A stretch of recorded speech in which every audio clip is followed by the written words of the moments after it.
Fact news में आपका स्वागत है। मैं अनिल भारद्वाज। हरियाणा आसपास में आज बात करेंगे दिल्ली चुनाव की और हरियाणा में चल रही राजनीति की। सबसे पहले बात दिल्ली चुनाव की, उस पर चर्चा के लिए मेरे साथ मौजूद है मेरे सहयोगी शमशेर चंदेल। तो शमशेर जी, दिल्ली चुनाव में अब कांग्रेस भी ताबड़तोड़ हमले करने पे आ गई। हाँ, कांग्रेस अनिल जी हमला कर रही है। अब जो लेटेस्ट है वो एक तो Z+ सिक्योरिटी पे है कि केजरीवाल साहब ने पंजाब से सिक्योरिटी क्यों मंगवाई है। जाहिर है कि केजरीवाल आम आदमी पार्टी का मानना यह है कि दिल्ली पुलिस होम मिनिस्ट्री के अंडर है और भाजपा में और टर्म्स अच्छे नहीं है पॉलिटिकली आम आदमी पार्टी में। पर उनका मानना है कि देखिए Z+ सिक्योरिटी है और सिक्योरिटी ऐसी ही दी जाती है, ठीक है, और सिक्योरिटी का जो तालमेल है लीडरों के साथ हो जाता है, तो उसमें डरने की कोई बात है नहीं है। तो फिर वो पंजाब से सिक्योरिटी क्यों मांग रही है? नंबर एक, पहली बात तो ये है। और इस पे थोड़ा बहुत मुझे लग रहा है कि जवाब देना मुश्किल पड़ रहा है आम आदमी पार्टी को। दूसरा ये कि जो 18,000 रुपए पुजारियों को और ग्रंथियों को ये सारा अनाउंस किया था आम आदमी पार्टी ने, अब जो बौद्ध भिक्षु हैं और भी हैं जो पुजारी हैं, अन्य कैटेगरीज में जो पुजारी हैं, उन पे भी कांग्रेस बोली कि इनको भी इसके बीच लाया जाए। अब हालांकि इससे काफी ज्यादा खिचड़ी पक जाएगी। मुझे नहीं लगता कि इसमें फिर भी बहुत ज्यादा कोई बड़ा नंबर बनता है।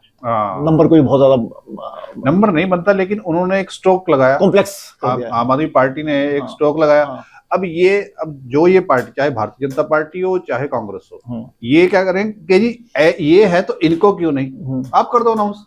देखिए, योगी आदित्यनाथ ने ये मान भी लिया है कि वो कर देंगे बहुत भिक्षुओं के लिए। अच्छा, उत्तर प्रदेश में। अच्छा, तो नेचुरली अब ये, पर क्या ये सारे पुजारियों के लिए करेंगे, सबके लिए करेंगे, वो एक देखने वाली बात होगी। पर ये एक पॉलिटिकल मुद्दा बन गया है, बड़ा मुद्दा बन गया। हाँ, बड़ा मुद्दा बन गया। अब देखते हैं कि इसमें इसके ऊपर वोटें किस तरह से पड़ती हैं या नहीं पड़ती है, या जो मेन मुद्दे हैं कौन प्रभावित होता है, इसमें क्या होता है। हालांकि ये एक तरह का धार्मिक मुद्दा भी बन गया, इकोनॉमिक भी है, अर्थव्यवस्था से जुड़ा है, छोटे लोगों की अर्थव्यवस्था से जुड़ा है, जिनको जरूरत है उनके लिए जुड़ा है, उनके लिए महत्वपूर्ण है।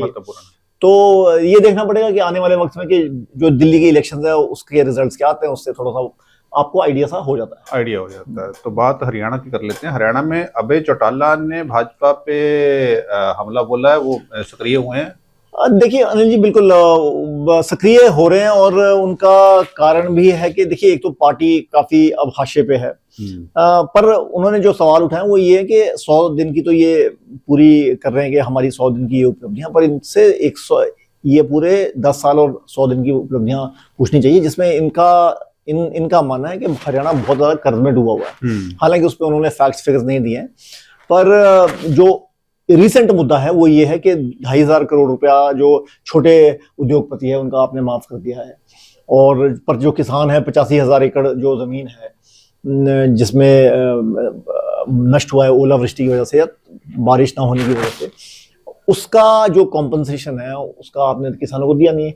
तो जो छोटे किसान हैं जिनको जरूरत है उनको तो अब कुछ मिल नहीं रहा, उनका कहना ये है। और दूसरी बात ये है कि जो MSP है 21 फसलों पर, अब सैनी साहब 24 फसलें कहते हैं, ये 21 फसलें कहते हैं, नंबर्स में भी समस्या है, मगर ये बोले कि MSP भी ये पूरा मिल नहीं पा रहा है। ये तो आपने अनाउंस कर दिया है, क्योंकि वो उगाई नहीं जाती हैं फसलें इतने भरपूर लेवल पर, तो MSP आप दो या ना दो, इससे कोई उसका महत्व नहीं। MSP तो 3-4 फसलों पे मिलना चाहिए, और उस पर क्या मिल रहा है या नहीं ये उन्होंने सवाल उठाया।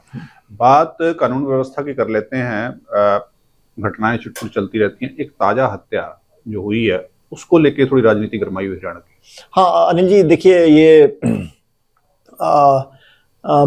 है जी BSP के नेता है रज्जू माजरा, हरबिलास रज्जू माजरा।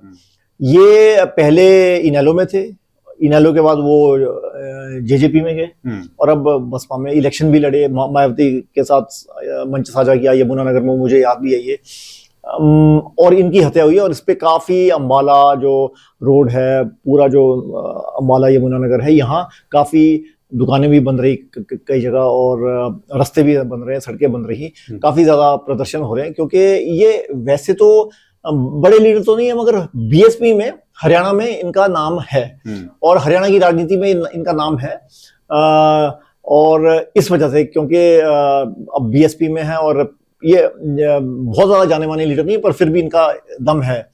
तो इस वजह से काफी ज्यादा प्रदर्शन हो रहे हैं। और ये इसलिए क्योंकि आपको याद होगा कि इनेलो के पहले स्टेट चीफ मारे गए थे एक पिछले जनवरी में शायद, और बीच में और भी जो लीडर्स हैं उनको धमकियां वगैरह मिली, वो तो खैर उसकी वजह कुछ और थी, मगर ये भी है, हत्या है। और अब ये इसका पता लगाना शेष है कि भाई ये हत्या कोई गैंगस्टर द्वारा की गई है या कोई पॉलिटिकल हत्या है या कोई उस चीज को लेके है।